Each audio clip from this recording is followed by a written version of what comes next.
So I'm always setting goals for myself. I set ambitious targets. They might be physical targets, they might be business targets, it could be home DIY targets, it could be all sorts of things. And I know that what I tend to do is to set that target and then it almost becomes too big and I don't get anywhere near it. And I got curious a little while ago about this tendency to set over ambitious targets. And I wonder if it's this sense of over aim that I'm getting wrong. I heard an expression which was aim for the stars and perhaps you'll reach the moon. You know, aim high and then maybe wherever you get to is better. And I kind of get that. But then the other side of me thinks maybe there is a bit more of a measured way to go about this. Perhaps there's a less kind of always striving, struggling, fighting way to go about this. And the idea that I came up with comes from the medical world or the pharmaceutical world, which is this concept of a minimum effective dose.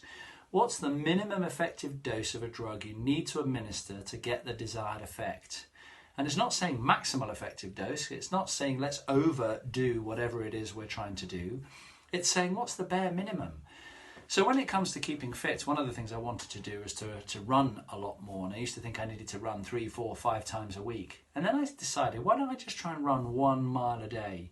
Why don't I just do 1 mile a day, no more, no less. Don't try and do too much and see what happens. And actually, I started doing a bit more. Every day I would get out, and I do get out and do my mile. And on some days I go even further. I run 3 or 4 or 5.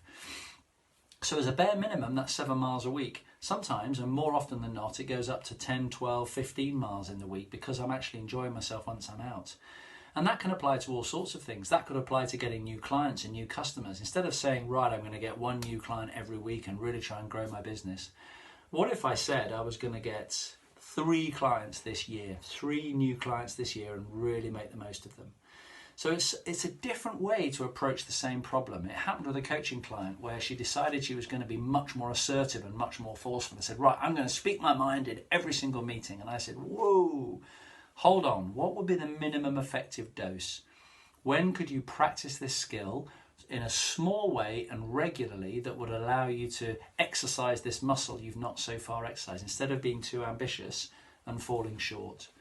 So my proposal to you is there a goal you're setting or something you're trying to achieve whereby a minimum effective dose would be enough instead of trying to create this massive life change, business change, behavioral change that you never actually follow through?